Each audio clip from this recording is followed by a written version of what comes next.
मंडळी, पुणे शहराच्या राजकारणात गेल्या 12 तासात जे घडलं त्यानं केवळ राजकीय विश्लेषकांचेच डोळे पांढरे झाले नाहीत, तर बड्या नेत्यांच्या पायाखालची जमीनच सरकली। शहरातल्या गल्लीबोळात सध्या एकच गोष्टीची चर्चा आणि ती म्हणजे दादांनी रात्रीत काय जादू केली। ज्यावेळी पुण्याचे नागरिक गाढ झोपेत होते, अशा वेळी सत्तेच्या सारीपाटावर अशा काही चाली खेळल्या गेल्या की सकाळी उठल्यावर अनेकांना धक्काच बसला। पुण्याच्या राजकारणातील ही सर्वात मोठी सर्जिकल स्ट्राईक मानली जाते, जिथे कोणताही गाजावाजा न करता दादांनी अशा 9 मोऱ्यांवर हात टाकलाय जे आपल्या पक्षाचे आधारस्तंभ मानले जायचे। खरं तर निवडणूक आली की पक्ष बदल होणं ही काही नवीनच गोष्ट नाही, पण यावेळी जे घडलंय ते खूप वेगळंच आहे। कारण हे केवळ पक्षांतर नाही, तर पुणे महापालिकेवर आपला झेंडा फडकवण्यासाठी अजित पवारांनी आखलेली ही एक चक्रव्यूह रचना आहे। विशेष म्हणजे ज्या पक्षासोबत दादांची महायुतीत युती आहे त्या भाजप आणि शिंदे गटालाही दादांनी सोडलेलं नाही।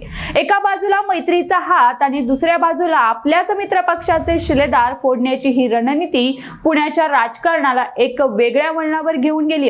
या 12 तासात नेमकं काय शिजलं आणि दादांनी कशा प्रकारे महाविकास आघाडीसह महायुतीलाही सुरुंग लावलाय, याचाच संपूर्ण घटनाक्रम पाहूयात या व्हिडिओच्या माध्यमातून। नमस्कार, मी प्रियंका आणि आपण पाहताय पब्लिक कट्टा। अजित पवारांच्या या मोहिमेची सुरुवात झाली ती भाजपच्या बालेकिल्ल्याच्या खिंडार पाडून। पुण्यातील भाजपचे अत्यंत विश्वासू आणि जनसंपर्क असलेले नेते धनंजय जाधव, मुकारी अलगुडे, शंकर पवार आणि मधुकर मुसळे यांनी अचानक कमळ सोडून घड्याळ हातात घेण्याचा निर्णय घेतला। भाजपसाठी हा मोठा धक्का आहे, कारण हे चारही चेहरे आपल्या प्रभागात निवडून येण्याची ताकद राखतात। भाजपच्या कोर कमिटीलाही याचा पत्ता लागला नाही आणि पाहता पाहता पुण्याच्या राजकारणातलं हे मोठं इनकमिंग पूर्ण झालं। यामुळे भाजपच्या अंतर्गत वर्तुळात आता अस्वस्थता पसरली। केवळ भाजपच नाही तर महाविकास आघाडीच्या गोटातही दादांनी मोठी खळबळ उडवून टाकली बरं का। काँग्रेस आक्रमक नेते दत्ता बहिरट यांनी पक्षाला रामराम ठोकल्यानं काँग्रेसला मोठा धक्काच बसला। पुण्यात काँग्रेस आपली ताकद पुन्हा मिळवण्याचा प्रयत्न करत असतानाच बहिरट यांच्यासारखा नेता बाहेर पडणं हे पक्षासाठी मोठं नुकसान मानलं जातंय। दादांच्या या मास्टर ट्रोकमुळे काँग्रेसच्या गोठात शांतता पसरली असून आता निवडणुकीच्या मैदानात काँग्रेस कोणाला उतरवणार असा प्रश्न निर्माण झाला। या संपूर्ण प्रक्रियेत सर्वात जास्त चर्चा होतीये ती म्हणजे दोन्ही शिवसेनेच्या नेत्यांच्या पक्षांतराची। उद्धव ठाकरे गटाच्या नीता मांजळकर आणि एकनाथ शिंदे यांच्या शिवसेनेचे आनंद मांजळकर या दोघांनीही एकाच वेळी अजित पवारांच्या नेतृत्वावर विश्वास दाखवला। पती पत्नी असलेल्या या दोन नेत्यांनी 2 वेगवेगळ्या शिवसेना गटातून बाहेर पडत दादांचा मार्ग स्वीकारला। हा पुण्याच्या राजकारणातला एक दुर्मिळ योगायोग ठरला आहे। यामुळे दोन्ही शिवसेना गटात पुण्यात आपल्या अस्तित्वाची लढाई पुन्हा शून्यापासून सुरू करावी लागणार आहे अशी चिन्ह दिसत आहेत। पुण्यात राज ठाकरे यांच्या महाराष्ट्र नवनिर्माण सेनेलाही या वादळाचा तडाखा बसला। मनसेचे आक्रमक नेते जयराज लांडगे यांनी इंजन सोडून घड्याळाची साथ दिली। मनसेच्या कार्यकर्त्यांमध्ये यामुळे मोठी नाराजी असली तरी लांडगे यांच्या जाण्यानं मनसेची ताकद कमी झाली आहे हे नाकारून चालणार नाही। राज ठाकरेंचे निष्ठावान कार्यकर्ते मानले जाणारे नेते जेव्हा पक्ष सोडतात तेव्हा निवडणुकीच्या तोंडावर कार्यकर्त्यांचे मनधैर्य खचण्याची शक्यता असते आणि हेच नेमकं पुण्यात घडताना दिसतंय।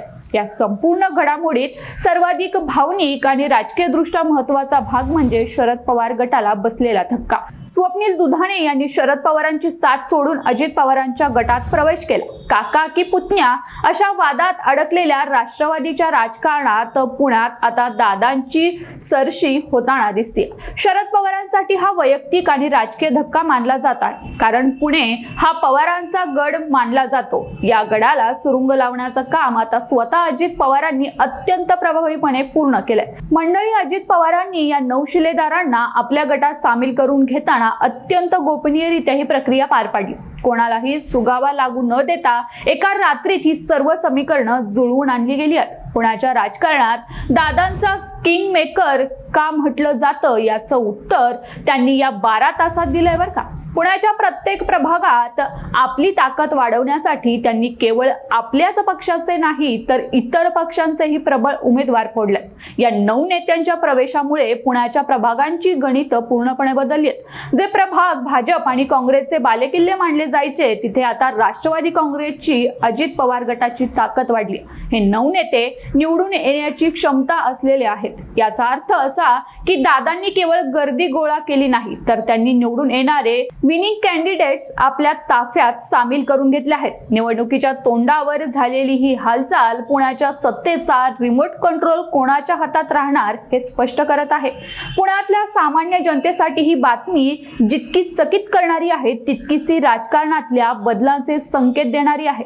लोकांमध्ये चर्चा सुरू झाली की आता पक्ष आणि विचारसरणी राहिली बाजूला, निवडून येण्याची खात्री जिथे आहे तिथेच नेते धावत आहेत. पण या सगळ्यात अजित पवारांनी ज्या पद्धतीने सर्व पक्षांना एकाच वेळी धक्का दिलाय ते पाहता पाहता पुण्याच्या राजकीय वर्तुळात दादांची गाडी सुसाट आहे असं म्हणायला आता हरकत नाही. ही केवळ सुरुवात आहे की अजून काही मोठे झटके मिळणं बाकी आहे याकडे संपूर्ण राज्याचं लक्ष लागलंय.